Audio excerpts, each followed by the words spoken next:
सबसे पहले बात अमेरिकी राष्ट्रपति डोनाल्ड ट्रंप की करेंगे। भारत पर 25% टैरिफ लगाने का राष्ट्रपति डोनाल्ड ट्रंप ने ऐलान कर दिया। यह टैरिफ 1 अगस्त से भारत पर लागू होगा और ऐसे में देखिए कि ट्रंप के टैरिफ ऐलान के बाद विपक्षी दल आक्रामक हो गए हैं।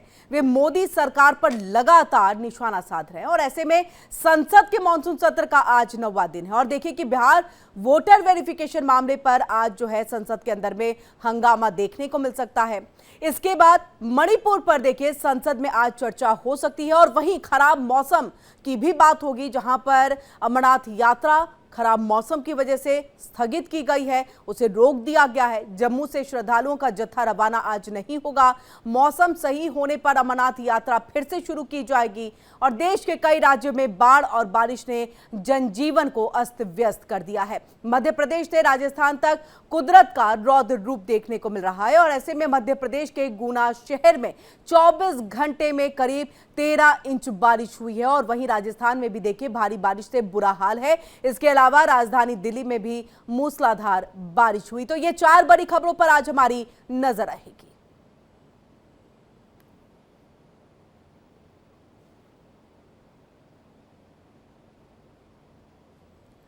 और चलिए सबसे पहले सबसे बड़ी खबर का रुख करेंगे। संसद के मॉनसून सत्र का आज 9वां दिन है और ऐसे में देखिए कि बिहार वोटर वेरिफिकेशन मामले में यानी कि एसआईआर के मामले में आज हंगामे के आसार हैं।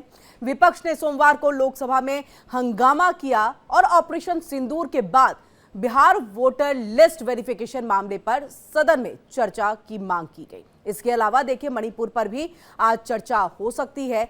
इससे पहले संसद के दोनों सदनों में पिछले 3 दिन से आप और हम सब देख रहे हैं किस तरह से पहलगाम हमले को लेकर के, ऑपरेशन सिंदूर को लेकर के चर्चा हुई है।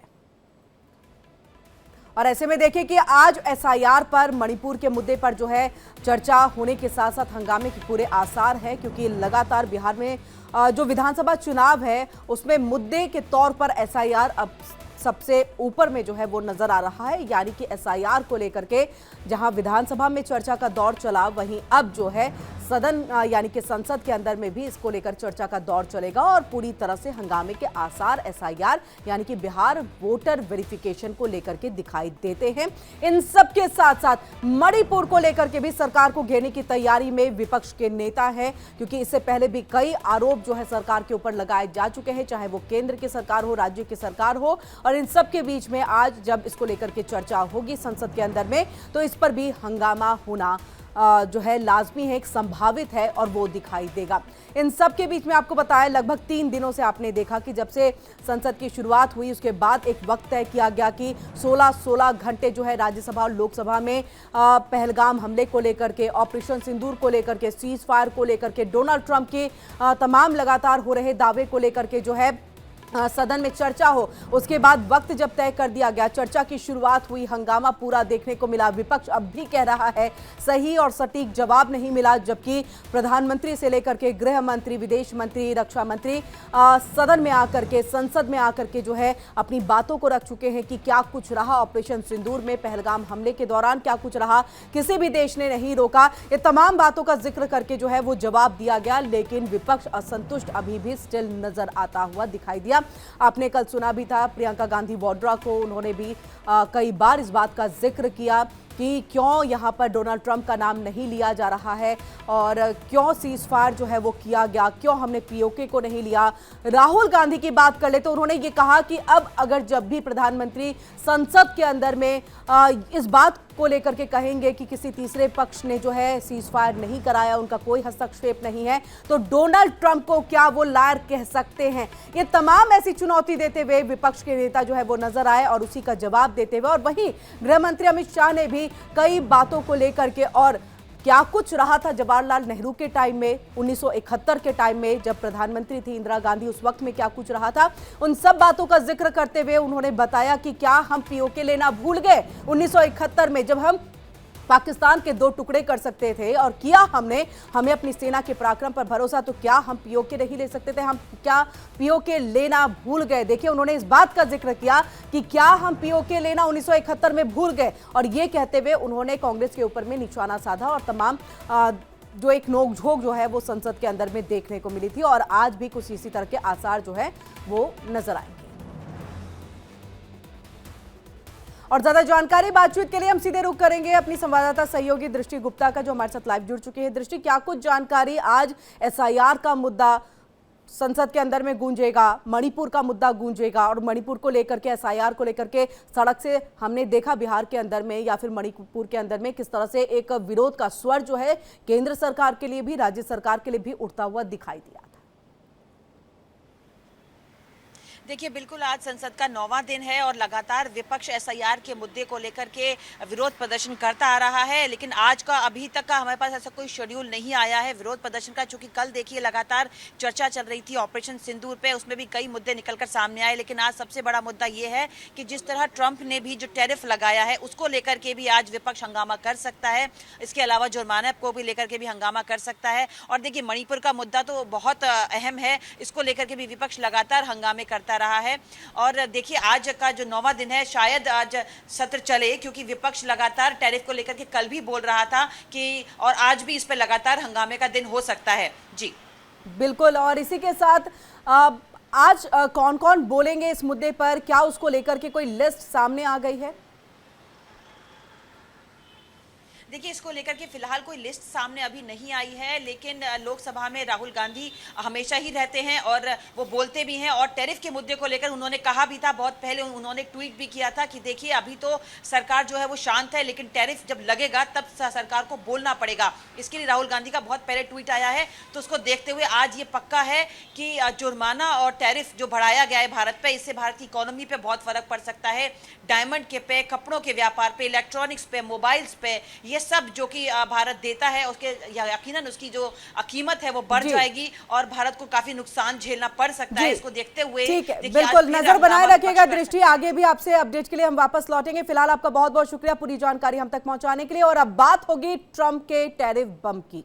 जी हाँ, देखिए भारत पर इसका कितना असर पड़ेगा ये अब के वक्त में बड़ा सवाल है। और अमेरिकी राष्ट्रपति डोनाल्ड ट्रंप ने भारत पर 25% टैरिफ लगाने का ऐलान कर दिया है। ऐसे में देखिए कि ये टैरिफ 1 अगस्त से भारत पर लागू होगा। अमेरिका की ओर से टैरिफ का ऐलान ऐसे समय में हुआ है जब भारत अमेरिका के बीच द्विपक्षीय व्यापार को लेकर के चर्चा चल रही है। अपने बयान में ट्रंप ने भारत के ऊंचे टैरिफ और रूस से भारी मात्रा में सैन्य और ऊर्जा खरीद को इसका कारण बताया। ट्रंप ने कहा कि भारत को 25% टैरिफ के साथ साथ जुर्माना यानी कि पेनल्टी भी देना होगा, क्योंकि अमेरिका को भारत के साथ बड़े व्यापार घाटे का सामना करना पड़ रहा है। हालांकि सोशल मीडिया पर ट्रंप ने भारत को मित्र भी बता दिया। मालूम हो कि इससे पहले अमेरिकी राष्ट्रपति डोनाल्ड ट्रंप ने अप्रैल में जी हां, भारत समेत कई देशों पर 26% का अतिरिक्त शुल्क लगाया था, लेकिन उसे 9 जुलाई तक के लिए निलंबित कर दिया गया। इसके बाद इस स्थगन को 1 अगस्त तक के लिए बढ़ा दिया गया। हालांकि इस दौरान देखिए 10% का जो मूल शुल्क है वो लागू रहा। अब ट्रंप ने भारत पर 25% टैरिफ लगाने की घोषणा कर दी और ऐसे में सवाल अब ये उठ रहा है कि क्या दोनों देशों के बीच ट्रेड डील पटरी से उतर जाएगी। 25 अगस्त को अमेरिकी प्रतिनिधिमंडल भारत आ रहा है, लेकिन उससे पहले ट्रंप ने टैरिफ की यह घोषणा कर दी। सबसे बड़ा सवाल यह है कि अमेरिका के टैरिफ का भारत के कारोबार पर कितना असर पड़ेगा। क्या इसका इंपैक्ट शेयर मार्केट में देखने को मिलेगा? क्या मोदी सरकार ट्रंप के दबाव के आगे झुक जाएगी? और ऐसे में देखिए क्या कुछ कहना रहा ट्रंप का, सुनाते हैं। Negotiating right now, and it's also BRICS. You know, they have BRICS, which is basically a group of countries that are anti the United States, and India is a member of that, if you can believe it. It's an attack on the dollar, and we're not going to let anybody attack the dollar. So it's partially BRICS, and it's partially the trade, this trade situation. It's the deficit. We had a tremendous deficit. So, as you know, Prime Minister Modi is a friend of mine, but they don't do very much business in terms of business with us. They sell a lot to us, but we don't buy from them. You know why? Because the tariff is so high. They have one of the highest tariffs in the world. Now they're willing to cut it very substantially, but we'll see what happens. We're talking to India now. We'll see what happens.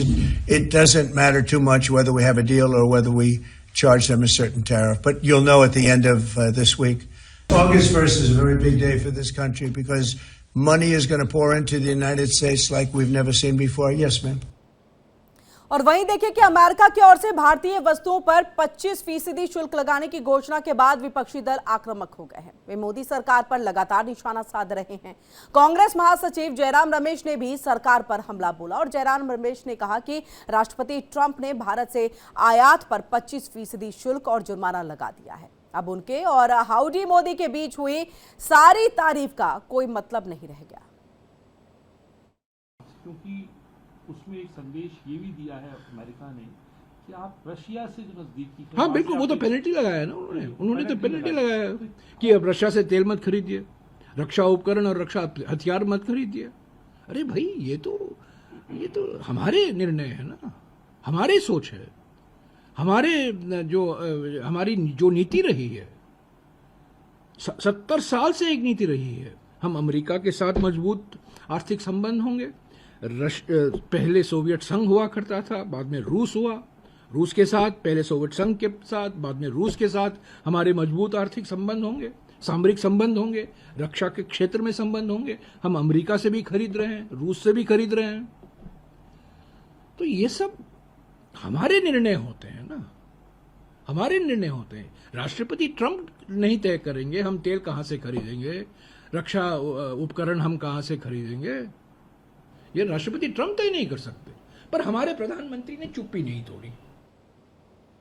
और चलिए हमारे साथ news room से मेरे सहयोगी शिवम दत्त मेहता जो है वो जुड़ चुके हैं। शिवम के पास हम रुक कर लेते हैं। शिवम, देखिए ये एक टैरिफ बम के तौर पर, और हमने इससे पहले भी देखा है, चाहे चाइना हो या अन्य कंट्रीज हो, उस पर टैरिफ बम, लेकिन भारत के साथ एक अलग तरीके से अब जो है अपने रिश्तों को निभाते हुए डोनाल्ड ट्रंप दिखाई दे रहा है। एक तरफ कहते हैं मित्र देश, उसके बाद कहते हैं आप रूस के साथ, इसलिए हम यहाँ पर पेनल्टी भी लगाएंगे, आप उनसे खरीदारी क्यों कर रहे हैं, ये अब डोनाल्ड ट्रंप तय करेंगे क्या?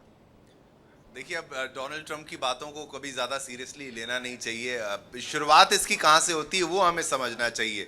जो संसद में डिस्कशन चल रहा था ऑपरेशन सिंदूर पर, ये अंदेशा लगाया जा रहा है, ये अंदाज लगाया जा रहा है कि भाई ये ज़्यादातर उसका रिएक्शन हो सकता है क्या, क्योंकि विपक्ष बार बार कह रहा था कि डोनाल्ड ट्रंप को जवाब क्यों नहीं दे रहे, डोनाल्ड ट्रंप ने ये जो दावा किया है वो तमाम चीज़ें। लेकिन देखिए, प्रधानमंत्री नरेंद्र मोदी या फिर कोई भी और हो जो इस वक्त सरकार का नेता है, उसने किसी ने भी अमेरिका के रोल के बारे में नहीं कहा, और ऐसा कोई रोल था नहीं, इसीलिए उन्होंने जो बताया वो सच बताया। अब कुछ लोग ये अंदाजा लगा रहे हैं कि शायद इसके चिढ़ में क्या डोनाल्ड ट्रंप ने इसको किया है। लेकिन बार बार डोनाल्ड ट्रंप जो है, उन्होंने उनकी लाइंस को अगर आप सुने तो उन्होंने बार बार क्लियर किया है कि हमारी मित्रता है, ये इससे कोई फर्क नहीं पड़ेगा हम उन पर टैरिफ लगाते हैं नहीं लगाते हैं। दूसरा जो मुद्दा है, उनकी कुछ बातें जो हैं वो समझनी भी पड़ेंगी।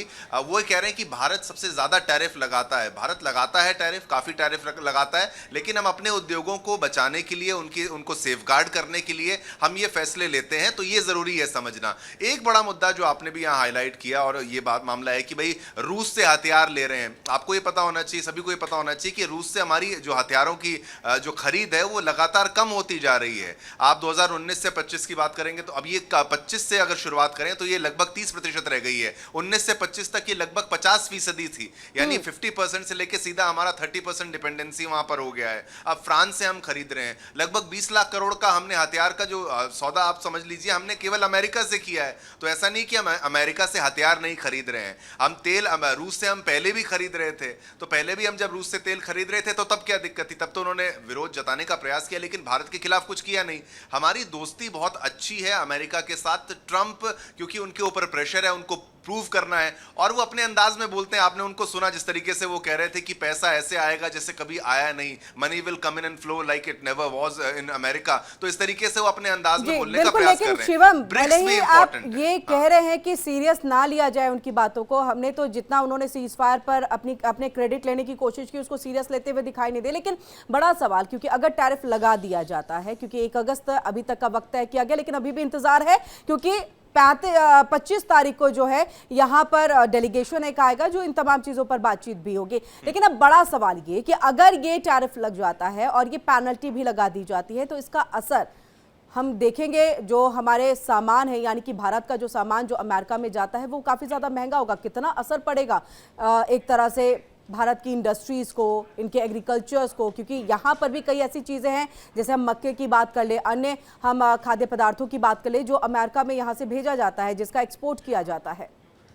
देखिए एक बात ये समझनी होगी कि अमेरिका में कुछ भी आप उत्पादन करते हैं तो उसका अगर प्रोडक्शन कॉस्ट देखेंगे, अब आईफोन की भी जिस तरीके से जब बात चल रही थी तो अमेरिका में क्यों नहीं बन पा रहे, उस लेवल पर क्यों नहीं बन पा रहे, क्योंकि वहां पर प्रोडक्शन कॉस्ट बहुत ज्यादा है, वहां पर लेबर चार्जेस बहुत ज्यादा, लेबर कॉस्ट बहुत ज्यादा है। अगर भारत पे वो इतना टैरिफ सेस जो भी चीज है, वो जो टैक्स है लगाएंगे भी, कुछ टाइम के लिए ये होगा, मुझे जहां तक अंदाजा है, मुझे जहां तक लगता है, ये अभी भी उन्होंने कहा दिस इज टेम्पररी, ये कोई अभी परमानेंट नहीं है, ये बातचीत के लिए एक केवल एक मुद्दे के तौर पर इसको देखा जाना चाहिए। उन्होंने एक टेबल पर अपनी बात को पुरजोर तरीके से रखने के लिए कि भाई जब चर्चा करेंगे तो अपने पास उनके पास एक स्ट्रांग पॉइंट होना चाहिए, क्योंकि डोनाल्ड ट्रंप जब से आए हैं तो वो कह रहे हैं कि भाई अमेरिका सभी का भला कर रहा है, अमेरिका सभी को दे रहा है। उन्होंने यूएस एड को बंद किया, तमाम ऐसी चीजों को बंद किया जिनसे उनको लग रहा था अमेरिका का पैसा बाहर जा रहा है। लेकिन ये भी समझना होगा कि अमेरिका के क्या पहले के जो नेता थे, क्या उनको पता नहीं था क्या करना है, क्या उनको नहीं पता हम कहां इन्वेस्टमेंट करें, नहीं कर रहे हैं। तो इस तरीके से इसको देखा जाए, और अमेरिका बाहर देशों से बहुत ज्यादा और खरीदता है, और ट्रेड डेफिसिट उसका, बहुत सारे देश ऐसे हैं जिनसे उसका ट्रेड डेफिसिट ज्यादा है। लेकिन अगर आप चाइना से देखें, भारत से देखें, तो वो अगर आप किसी देश से ज्यादा खरीद रहे हैं, आप इसीलिए खरीद रहे हैं क्योंकि भाई आपके देश में आपको उसको बनाना मुश्किल है और दिक्कत है, और आप बाहर से बना पा रहे हैं तो आपको सस्ता पड़ता है, चीन से सामान उनको सस्ता पड़ता है, तो इसलिए वो बनवा रहे हैं। तो ये बात वो एड्रेस करने का, देखिए उनका मेजर जो थॉट प्रोसेस है वो ये है कि अमेरिका में नौकरियों का सृजन हो, वहां पर लोगों को काम मिले, वहां पर पैसा आए, पैसा वहां से जाए ना। बट ये अगर कॉन्सेप्ट है, मैं वही कह रहा हूं बार बार, ये पहले भी हो सकता था। क्या पहले के लोग इतने समझदार नहीं थे? जो डोनाल्ड ट्रंप अब आए हैं सबसे समझदार वही हैं, वो कहेंगे पैसा बाहर ना जाए। एक पॉइंट यहां पर अच्छा है क्या कि भाई क्या हम शिवम ये माने, क्योंकि देखिए चाइना के भी जो, अगर चाहे हम शी जिनपिंग की बात कर ले या अन्य उससे पहले भी रहे, एक तरह से हमने देखा है कि किस तरह से सिर्फ वो एक मोनोपोली लेकर के चलते थे, अपने देश का भला हो, चाइना का भला हो। क्या अब इसी तरह से डोनाल्ड ट्रंप भी चल रहे हैं कि सिर्फ देश यानी कि अमेरिका का भला हो? बिल्कुल। एक अगर डोनाल्ड ट्रंप को देखिए, आपको याद होगा पहले नरेंद्र मोदी और डोनाल्ड ट्रंप जिस तरीके की तस्वीरें आती थी, पक्के दोस्त हैं, नमस्ते ट्रंप, हाउडी मोदी, तो एक राष्ट्रवादी नेता की छवि तो उनकी है। एक छवि उनकी ये कि भाई घुसपैठियों को बाहर करना है, तो वो बिल्कुल भारत की छवि के तौर पर मैच करता है, और देश को आगे मेक इन इंडिया जो है, मेक इन इंडिया का जो कॉन्सेप्ट है प्रधानमंत्री नरेंद्र मोदी का, वैसे ही वहां पर उनका मीगा, और आप देखिए मागा, देखिए make America great again, make America greatest again, तो मीगा मागा का कॉन्सेप्ट भी है, make India great again, make America great again. तो वो अपने देश के लिए करना चाहते हैं, और इसमें कोई गलत नहीं है, कुछ भी गलत नहीं है, आप अपने देश के बारे में सोच सकते हैं। लेकिन बार बार मैं वही आपको बात कर रहा हूं कि अगर वहां पर बाहर से लोग आते भी हैं, आप उन चैनल्स को ठीक करते हैं, अगर आप चाहें बाहर से लोग आपके देश में आए नहीं, H1B1 वीजा की जिस तरीके से बात की जा रही थी, ये जो इंडिया है चाहे चाइना है, ये जो ब्रेन है दुनिया का, वो जाता है अमेरिका में, तभी तो उनके पास अच्छे साइंटिस्ट हैं, तभी तो उनके पास अच्छे डॉक्टर्स हैं, तभी तो उनके पास अच्छा इंफ्रास्ट्रक्चर है। तो अमेरिका शुरू से अच्छे लोगों को अपने वहां लैंड ऑफ अपॉर्चुनिटीज अमेरिका को बोला जाता है। तो लैंड ऑफ अपॉर्चुनिटीज में लोग कहां से आते हैं, और अमेरिका के जो आप डेवलपमेंट में, बिल्कुल शिवम जी, बिल्कुल शिवम, आप हमारे साथ जुड़े रहिए। हमारे साथ कांग्रेस का पक्ष रखने के लिए जितेंद्र यादव, कांग्रेस नेता, जुड़ चुके हैं। बहुत बहुत स्वागत है सर आपका। जितेंद्र जी, आपसे इस बात को, क्योंकि हमने जयराम रमेश जी को सुना, उन्होंने ये कहा है कि अब वो प्यार, हाउडी मोदी, जितनी सराहना की गई, सब कुछ खत्म है। एक महज टैरिफ लगा देने से, जी नमस्कार, गुड मॉर्निंग जी, गुड मॉर्निंग, गुड मॉर्निंग जी, एक महज टैरिफ लगा देने से वो रिश्ते क्या खत्म हो जाएंगे? कांग्रेस को लेकर के क्या सोचती है? निश्चित तौर पे जो अमेरिका के राष्ट्रपति डोनाल्ड ट्रंप ने भारत के ऊपर 25% का टैरिफ लगाया है, तो इसके बहुत सारे बहुगामी परिणाम होंगे। अब देखना यह है कि जो मोदी जी हमारे देश के प्रधानमंत्री यह कहते नहीं थकते थे कि अमेरिका का राष्ट्रपति डोनाल्ड ट्रंप मेरा बेस्ट फ्रेंड है, और यहां तक वे उनके चुनाव प्रचार में हाउडी मोदी करने गए। ये दोस्ताना रिश्ता कैसा है कि वो अपने प्रिय मित्र के ऊपर ही 25% टैरिफ लगा देता है।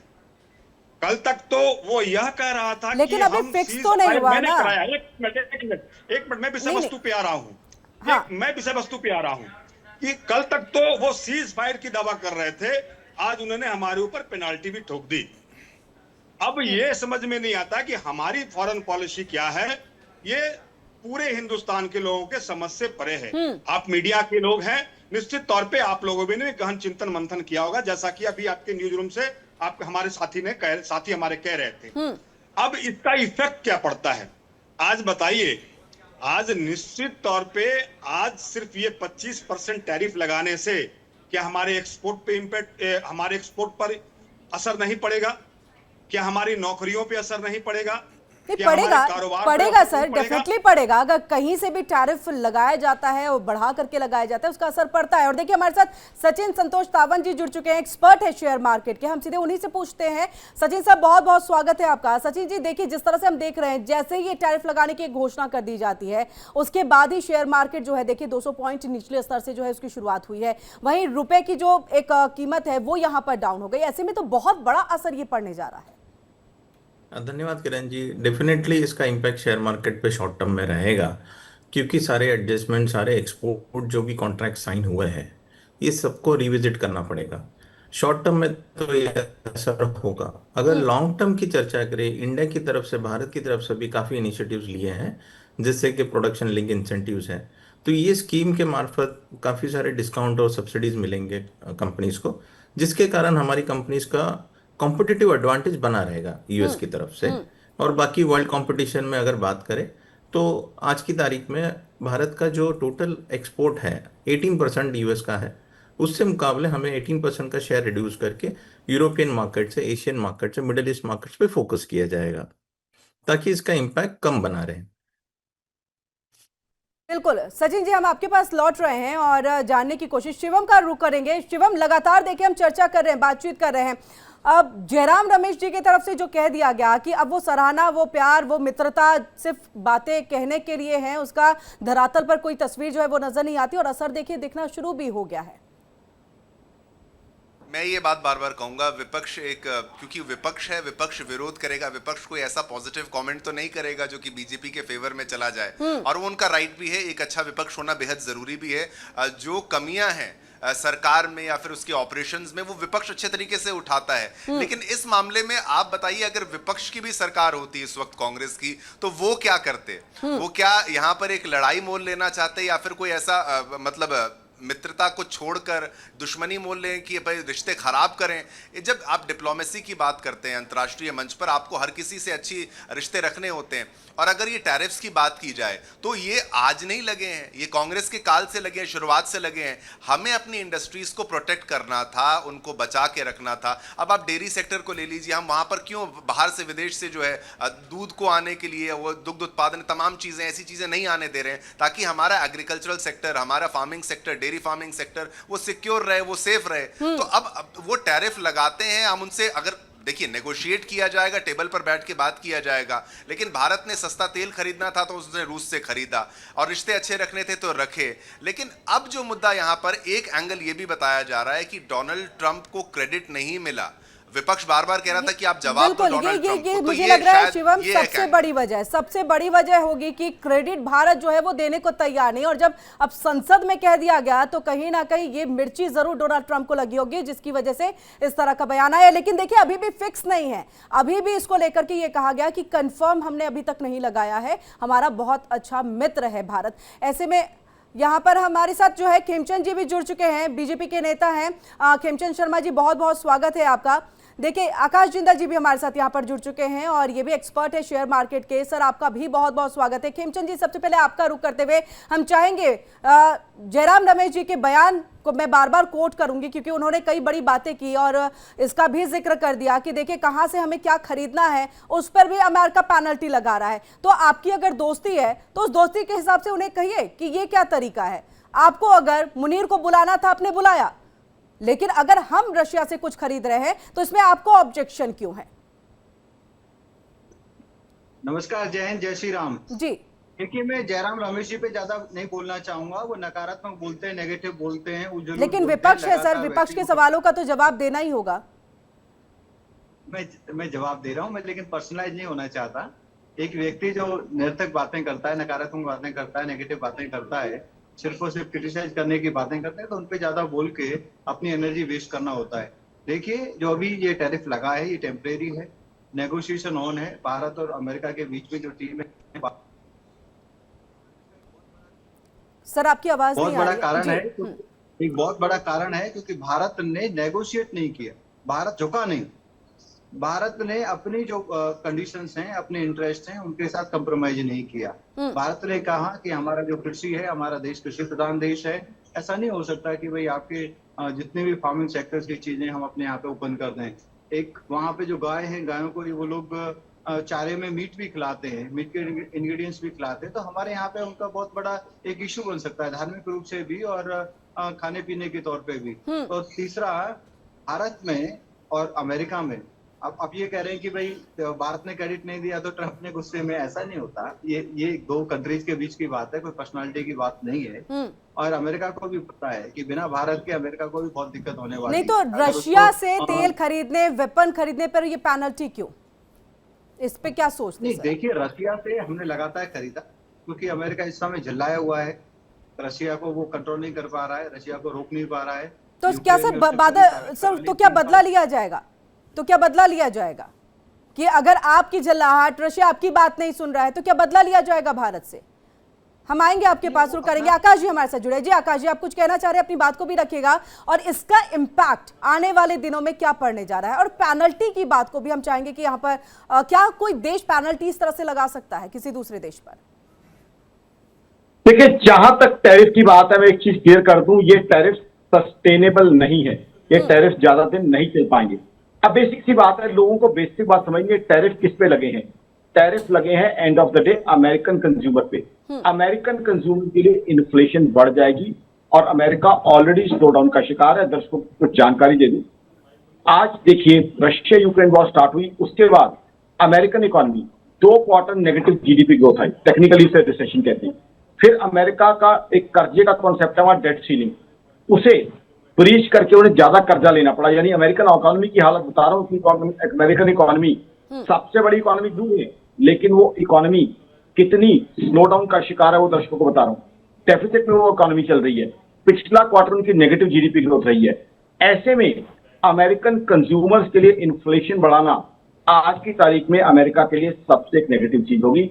ये जो टैरिफ लगाए गए हैं, just moment, allow me to complete please. ये जो टैरिफ लगाए गए हैं, मेरी ऑर्गेनाइजेशन आकाश का मानना है महज एक प्रेशराइजिंग टैक्टिक्स है, महज एक आर्म ट्विस्टिंग टैक्टिक्स है कि इंडिया ट्रेड डील साइन कर ले।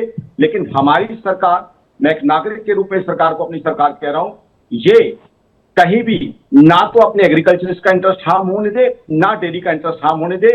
ये सरकार सजग है इस चीज को लेके, ये सरकार इस चीज को लेके कॉशियस है कि कहीं भी डेयरी का या एग्रीकल्चर का इंटरेस्ट हार्म नहीं होने देगी। अमेरिका को कुछ कंट्री ऐसी ट्रेड डील्स हो गई हैं जहां वो कंट्री झुक गई हैं, बट हिंदुस्तान नहीं झुकेगा। इसका आगे क्या निकलेगा, आगे चल के ट्रेड डील होगी और ये टैरिफ कहीं ना कहीं अवेयर्स पे रखे जाएंगे, खत्म किए जाएंगे, क्योंकि अमेरिका की इकोनॉमी के लिए खुद जो है ये टैरिफ सूट नहीं करते हैं। बिल्कुल। तो आकाश जी, क्या हमें 25 तारीख तक का इंतजार करना चाहिए किसी भी कंक्लूजन पर पहुंचने से पहले?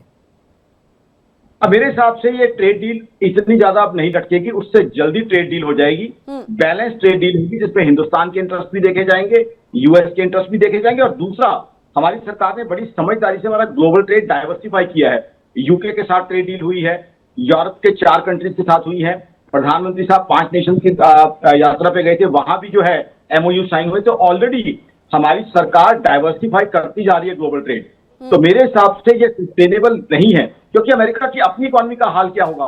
आज वहां इन्फ्लेशन बढ़ जाएगी तो वहां सरकार से पूछा जाएगा कि इन्फ्लेशन बढ़ गई, टैरिफ किस पे लगे हैं? उनके अपने इंपोर्ट में, उनके अपने लिए जरूरतें जिंदगी की चीजें जो है महंगी हो जाएंगी। और दूसरी चीज, या तो अमेरिका में इसके सब्स्टिट्यूट अवेलेबल हो, या रातों रात वहां फैक्ट्रियां लग जाएं जो इस चीज को प्रोड्यूस कर रही हो। दोनों चीजें तो होने वाली है नहीं है। तो अल्टीमेटली ये अमेरिका की अपनी इकोनॉमी से हाई टैरिफ को लेकिन नहीं आकाश कर जी, कहीं ना कहीं हमारे प्रोडक्ट्स तो महंगे हो जाएंगे ना, जिसको अगर हम अमेरिकी मार्केट में भेज रहे हैं वो बहुत महंगे बिकेंगे, जिसको शायद अमेरिका की तरफ से वहां की पब्लिक जो है वो ना खरीदे, तो नुकसान हमें भी है। जितेंद्र जी कुछ कहना चाह रहे थे, मैं चाहूंगी कि इस पर ना संतोष जी भी जो है बात को रखे, लेकिन जितेंद्र जी आप कुछ कहना चाह रहे थे, अपनी बात को रखिए। नहीं जितेंद्र जी, आवाज नहीं आ रही है, अनम्यूट करिएगा। हाँ, हमारे मित्र जो है वो क्या बता रहे हैं, भारतीय जनता पार्टी के कार्यकर्ता, नेता और उनके फॉलोअर्स की एक खासियत है कि वो अगर हमारा नुकसान भी हो रहा है तो उसको वो एडवांटेज के तौर पे प्रस्तुत करने के लिए वो माहिर है। अब मैं विषय वस्तु पे आते हुए स्पष्ट शब्दों में कहना चाहता हूं कि 25% टैरिफ लगाने से क्या हमारे जीडीपी पे नुकसान नहीं होगा? 0.19% हमारा जीडीपी नुकसान में जाएगा। 0.19% हमारी जीडीपी नुकसान में जाएगी। दूसरी चीज, मैं आपको आकाश जी आ रही हूं, स्पष्ट आपको दूंगी इनके बाद बोलने का जी। प्रति परिवार, हिंदुस्तान के प्रति परिवार 2396 रुपया का नुकसान होगा। यह कम नहीं है।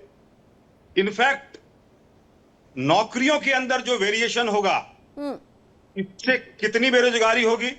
हम जिस प्रोडक्ट को एक्सपोर्ट करते हैं, विशेषकर आईटी सेक्टर्स के अंदर, फार्मा सेक्टर के अंदर, इलेक्ट्रॉनिक सेक्टर के अंदर, जी जी जी बिल्कुल सर, मैं आ रही हूँ, बात बस कंप्लीट कर, पूरी बात पूरी हो जाने दीजिए। इन तमाम चीजों पे जो हमारे मार्केट्स पे फर्क पड़ेंगे, निश्चित तौर पे हमारे अंदर बेरोजगारों की एक नई फौज खड़ी होगी। और जहां तक अमेरिका के राष्ट्रपति की बात है, लेकिन जितेंद्र जी, आकाश जी जो कह रहे थे, ठीक है, लेकिन जितेंद्र जी, आकाश जी जो कह रहे थे, ये अमेरिका के इकोनॉमी के परिप्रेक्ष्य में भी कह रहे थे, क्योंकि नुकसान उनको भी होगा, वहां के लोगों को भी होगा। बाकी आकाश जी आपकी बात के जवाब दें, उसके बाद मैं सचिन जी और इनके पास जाऊंगी। आ रही हूँ सर, खेमचंद जी। पूरा सम्मान करता हूं। सबसे पहले आपको बता दूं, आपने जो प्रोडक्ट्स गिनाने शुरू किए हैं, क्या उन पे टैरिफ लगा है? आप ये देख लीजिए कि आपने स्टडी किया कि फार्मा या आईटी पे टैरिफ लगा है। आप वो प्रोडक्ट्स तो देख लीजिए जिनके ऊपर टैरिफ लगा है। दूसरी बात, जीडीपी ग्रोथ की आप बात कर रहे हैं मेरे मित्र।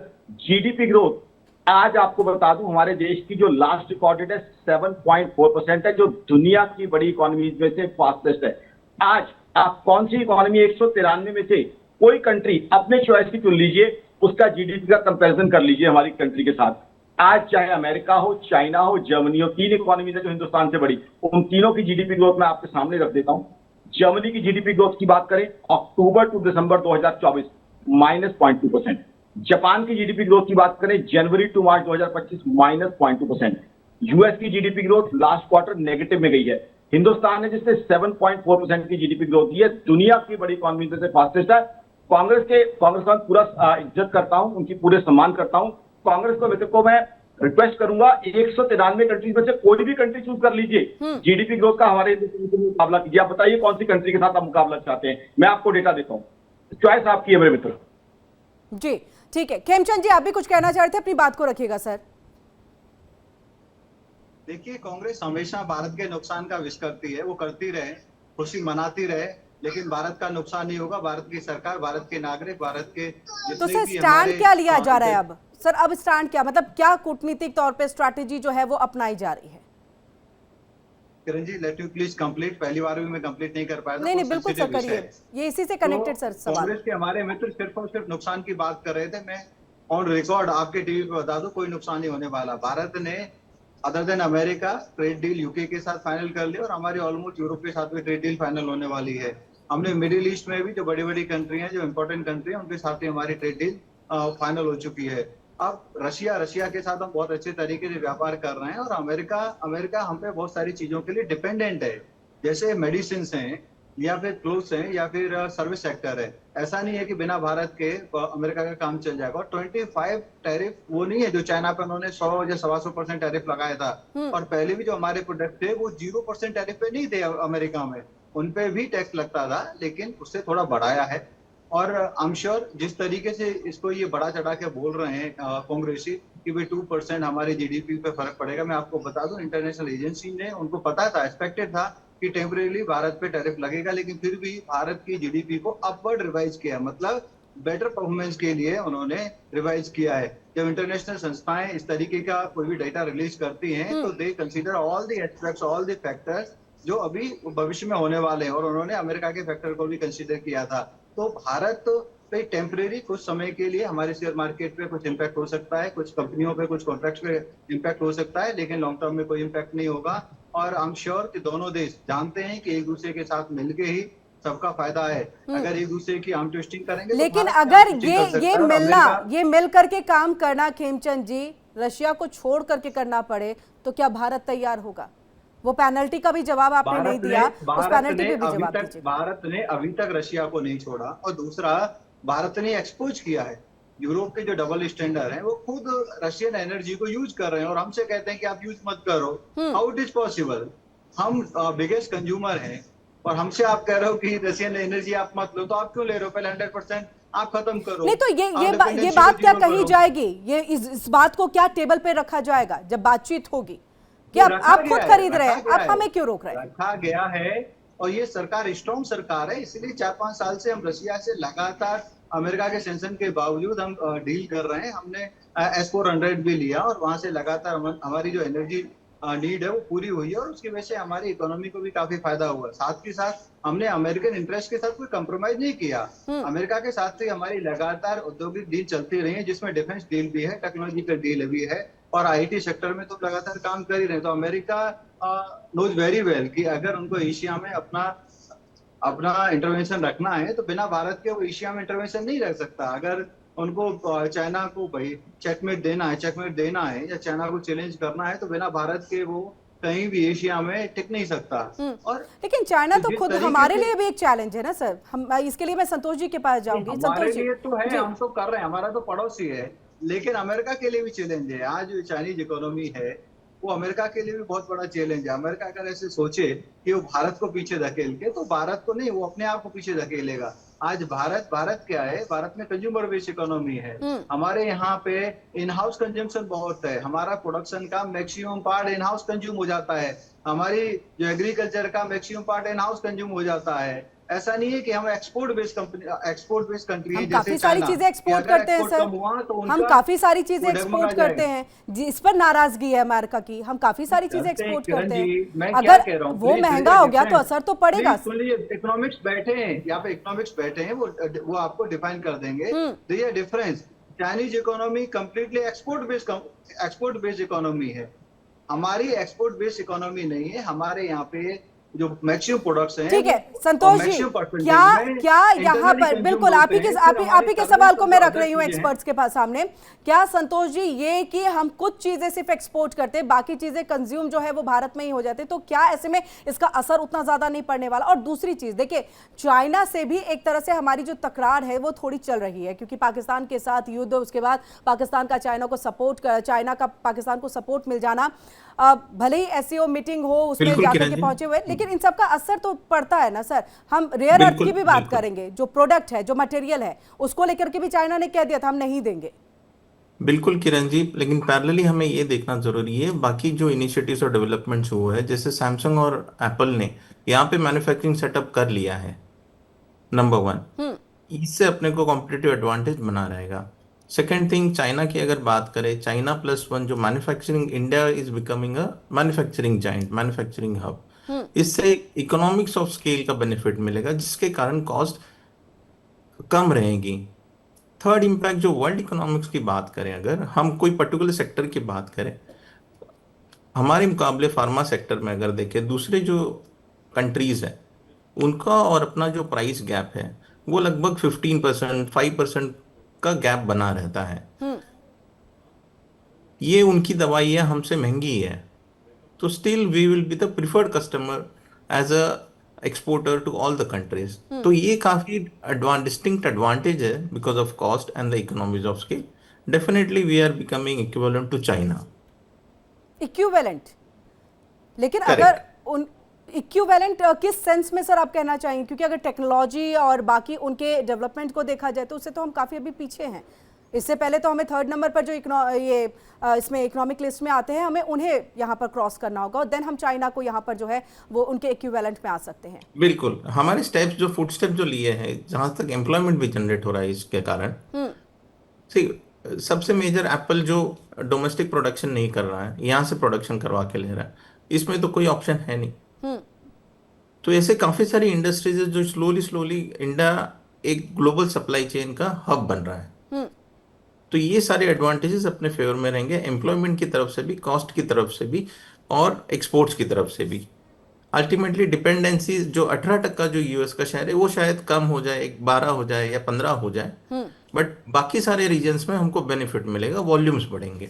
अरे संतोष जी, ये जो देख रहे हैं ये टेम्पररी असर आप भी देख रहे हैं, लॉन्ग ये टर्म में बिल्कुल इसका कोई असर टेम्पररी नहीं है, होगा? ये बिल्कुल टेम्पररी है, टेम्पररी है। यहाँ पर हम आएंगे, यहाँ पर सीधे रुक करते हैं जितेंद्र जी का। जितेंद्र जी, देखिए आपने सुना यहाँ पर संतोष जी को, एक्सपर्ट है वो कह रहे हैं कि ना एम्प्लॉयमेंट पे उस पर ज़्यादा असर पड़ने वाला है, बाकी इसका बेनिफिट मिलेगा। और जो डाइवर्सिफिकेशन की बात यहाँ पर आकाश जिंदल जी ने भी की और यहाँ पर खेमचंद जी भी लगातार कर रहे हैं, लग नहीं रहा है कि डोनाल्ड ट्रंप जैसे ही अनाउंस करते हैं वैसे ही विपक्ष जो है जागरूक हो जाता है कि हमें तो इस पर जो है अब बयान दे देना चाहिए।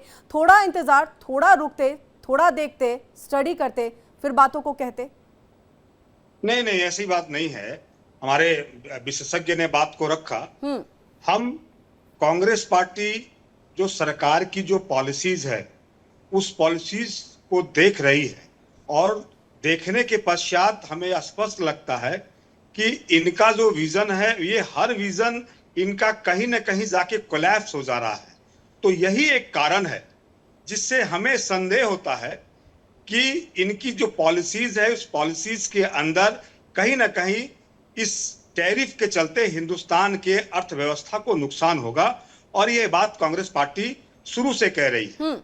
तो बात यहाँ इस चीज की है, आप जो कह रहे हैं जितेंद्र जी कि विजन जो है फेल हो जा रहा है, कौन कौन से विजन है जो अब तक फेल हुए? कांग्रेस का जो कांग्रेस इसी चीज पे संदेह कर रही है कि इनका विजन जो है ये कहना कुछ चाहते हैं और अंततः इनका विजन फेल हो जाता है, चाहे वो आंतरिक मामलों में हो चाहे वो अंतर्राष्ट्रीय मामलों में है। देश और दुनिया इस पटल पर इस चीज को देख रही है, इसलिए कांग्रेस पार्टी उन्हें यह बात कहने, यह विपक्ष जो है यह बात कह रही है। अब नहीं तो आप क्या चाहते हैं कि अमेरिका जो कहे भारत वही करे, कि आपको रशिया से दोस्ती तोड़ देनी चाहिए आपको वहां से, क्योंकि अगर वहां से हमें कम कीमत पे तेल मिल रहा है, अगर हमें वहां कम कीमत पे वेपन, तो फिर हम क्यों नहीं खरीदे, हम अपना बेनिफिट देखेंगे। ये सरकार का जो फॉरेन पॉलिसी है ये वो तय कौन करेगा? कांग्रेस पार्टी तो तय नहीं करेगी, ये तो भारतीय जनता पार्टी और भारतीय जनता पार्टी की सरकार तय करेंगे। तो हमारी पॉलिसी कैसी है, हमारी विदेश नीति कैसी है कि एक दोस्त बनाने के लिए हम दूसरे दोस्त को खोते हैं, अगर एक दोस्त के साथ हम दोस्ती करते हैं तो दूसरा दोस्त हमारे ऊपर पेनाल्टी लगाता है, तो ये कैसी दोस्ती है? तो कहीं ना कहीं हमारी जो पॉलिसीज है उस पॉलिसीज में कहीं ना कहीं कमियां हैं। तो कांग्रेस पार्टी तो इसी को फोकस कर रही है ना कि आपकी कमियों के चलते आज 25% का उन्होंने टैरिफ लगाया, और टैरिफ लगाया तो निश्चित तौर पे हमारी अर्थव्यवस्था को नुकसान होगा।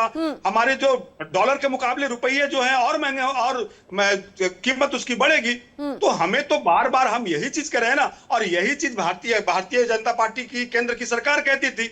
वो कहती थी कि जिस देश का प्रधानमंत्री वो एक मिनट, जिस देश का प्रधानमंत्री गिरा होता है उसका रुपया कमजोर होता है। आज रुपये की हालात आप देख लीजिए। तो हम तो बार बार कांग्रेस पार्टी यही सचेत कर रही है ना। नहीं तो जितेंद्र जी, ब्रिक्स तो इसीलिए वो समिट या फिर तमाम चीजें होती है ताकि एक वहां से जो मनी है उसको लेकर के आया जा सके, जिससे डॉलर एक मोनोपोली ना हो उसका भी। लेकिन उसके अगेंस्ट तो चीजें आई है ना, ये भी तो एक पहल है। कांग्रेस पार्टी का तो यही फोकस है कि आपकी पॉलिसीज में कहीं ना कहीं कमी है, जिस वजह से आज हिंदुस्तान इस टैरिफ को झेलने के लिए तैयार है। उसका आप ठीक है जितेंद्र जी, आप ही के सवाल का जवाब सर खेमचंद जी। कांग्रेस के मित्र को चैलेंज करता हूं कि वो एक छोटे से सवाल का जवाब दे दें। आप क्या चाहते हैं कि भारत अमेरिका जो चाहता है उस तरीके से अपनी मार्केट को ओपन कर दे? जो मार्केट क्या हमारे एनडीए गवर्नमेंट ने उसको रिस्ट्रिक्ट किया, ये तो ओवर द टाइम हमारी कॉमन पॉलिसी थी कि भाई हम जो इंटरनेशनल संस्थाएं, इंटरनेशनल कंट्रीज हैं, उनको भारत में एंट्री लिमिटेड तरीके से देंगे, रिस्ट्रिक्टेड तरीके से देंगे, ताकि हमारी कृषि को नुकसान ना हो, ताकि हमारे गरीब लोगों को नुकसान ना हो, ताकि हमारे एमएसएमई को नुकसान ना हो। तो क्या चाहता है कांग्रेस?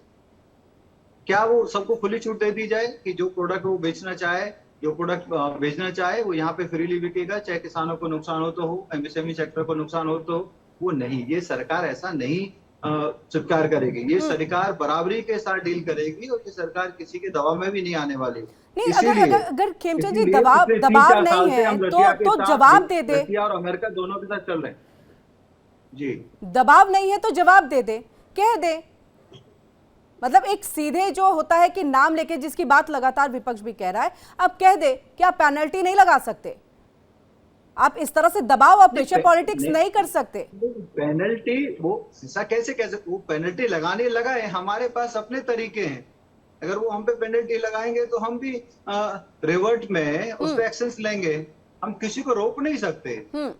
लेकिन अगर कोई हम पे पेनल्टी लगाएगा, हमें नुकसान पहुंचाएगा, तो हमारे पास भी तरीके हैं। और अमेरिका को भी पता है कि अमेरिका के साथ ही भारत की बड़ी बड़ी डिफेंस डील हुई है, वहां पे भी जो टेक्निकल जो उनके एक्सपोर्ट्स हैं उसमें भारत के साथ डील है। अगर भारत की वो आर्म ट्विस्टिंग करेगा तो भारत के पास यूरोप में ऑप्शन है, रशिया में ऑप्शन है। जरूरी नहीं है कि भारत अमेरिका से वो टेक्निकल चीजें खरीदेगा। और क्यों खरीदेगा?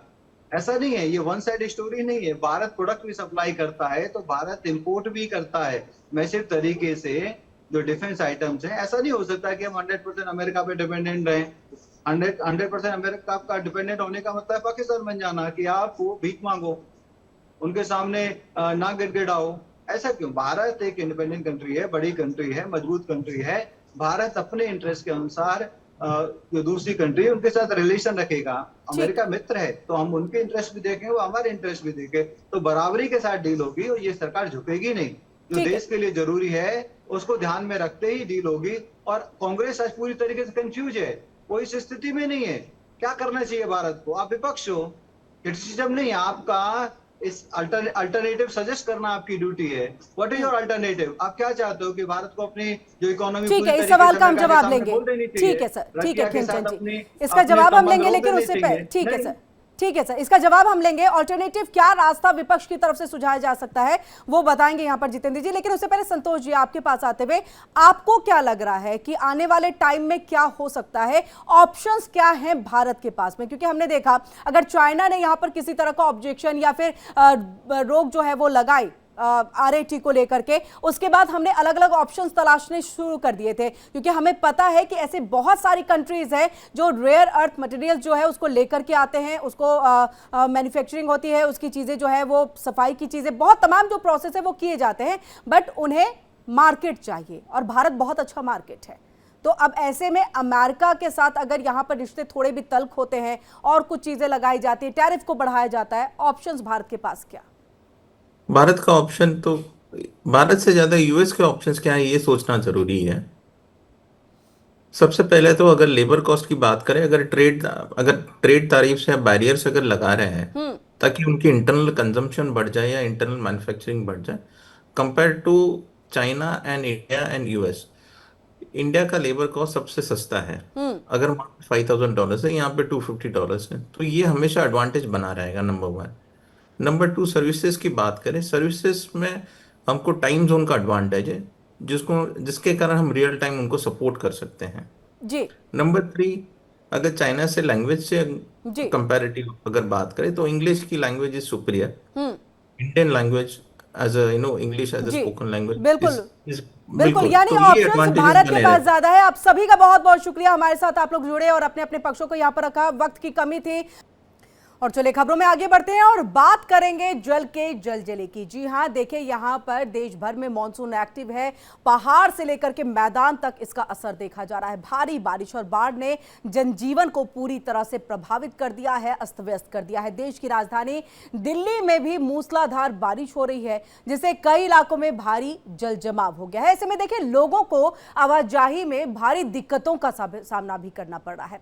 दिल्ली के मयूर विहार, ITO, मंडी हाउस, लक्ष्मी नगर, पटेल नगर, मथुरा रोड, बदरपुर और दक्षिणी दिल्ली के कई इलाकों में भारी बारिश के चलते सड़कों पर पानी भर गया है। तो वहीं नोएडा में भी बारिश से कई जगहों पर जलजमाव से यातायात बुरी तरह से प्रभावित हुआ है।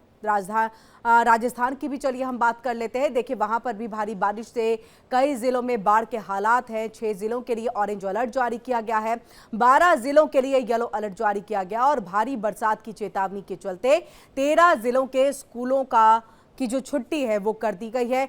बूंदी में भी मेघ नदी का जलस्तर बढ़ने से निचले इलाकों में पानी भर गया है।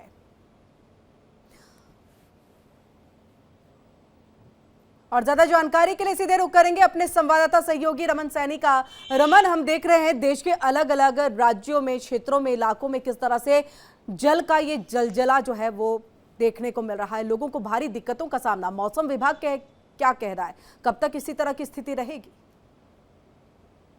जब देखिए किरण, बिल्कुल जिस तरीके से मानसून ने पूरे भारत के अंदर इस समय कहर बरपा कर रखा हुआ है, चाहे उत्तर भारत की बात करें, पश्चिम भारत की बात करें, मध्य भारत की बात करें, हर जगह एक सा ही तस्वीरें जो है वो देखने को मिल रही हैं। राजस्थान में लगातार जो है वो नदियां उफान के ऊपर हैं, वहीं दिल्ली में भी लगातार बारिश हो रही है, नोएडा में बारिश हो रही है, और वहीं अगर हम पहाड़ी राज्यों की बात करें तो जम्मू कश्मीर में भी अब मौसम विभाग की तरफ से जो अलर्ट जारी किया गया था उसमें कहा गया था कि 29 से लेकर 31 तारीख तक जो है वो भारी वर्षा जो है वो होने का अंदेशा है, जिसको देखते हुए आज बाबा अमरनाथ जी की जो यात्रा जम्मू से रवाना होनी थी उसको फिलहाल टाल दिया गया है, यानी कि उसको सस्पेंड कर दिया गया है। ये दूसरी बात है कि जो बालटाल के जरिए बाबा की पवित्र गुफा तक पहुंचने की कोशिश करेंगे उनको जरूर इजाजत दी गई है, लेकिन जो पहलगांव का रास्ता है उसे फिलहाल बंद रखा गया है क्योंकि भारी बारिश का अंदेशा जो है वो जताया गया है। इसके साथ साथ में 3 जिले जम्मू के हैं जिसमें राजौरी, डोडा और उधमपुर, यहाँ सभी स्कूल और कॉलेजेस जो है उनको बंद कर दिया गया है क्योंकि ये पहाड़ी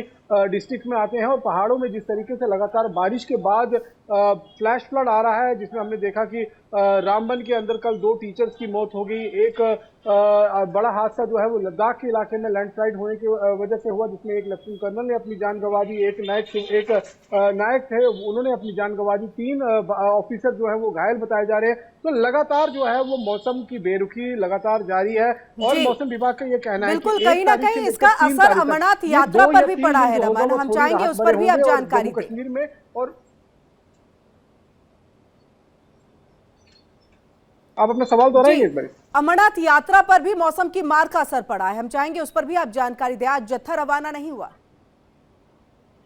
जी हाँ, बिल्कुल किरण, जिस तरीके से हम कह रहे थे कि आज मौसम विभाग को जो चेतावनी जारी हुई है और भारी वर्षा का अंदेशा जो है वो जताया गया है, जिसको देखते हुए प्रशासन ने आज जम्मू से जो अमरनाथ जी का जत्था निकलना था बालटाल और पहलगांव के लिए उसे सस्पेंड कर दिया है, यानी कि आज जम्मू से कोई भी जत्था जो है वो नहीं निकला है। यहाँ तक कि अगर हम देखें पहलगांव का रूट जो है उसे भी बंद रखा गया है। बालटाल का रास्ता जरूर जो है वो अभी खुला रखा गया है, अगर वहां पर भी भारी वर्षा जो है वो होती है तो वहां पर भी यात्रा को जो है वो रोक दिया जाएगा। फिलहाल अगर देखें तो करीबन 4 लाख के आसपास में श्रद्धालु जो है वो बाबा बर्फानी की गुफा तक पहुंचकर उनके दर्शन कर चुके हैं और अभी करीबन 8 या 9 दिन के बिल्कुल नजर बनाए रखिएगा रमन, आगे भी जानकारी के लिए वापस लौटेंगे। फिलहाल आपका बहुत बहुत शुक्रिया पूरी जानकारी हम तक यहाँ पर पहुंचाने के लिए। इसी के साथ न्यूज बुलेटिन में इतना ही।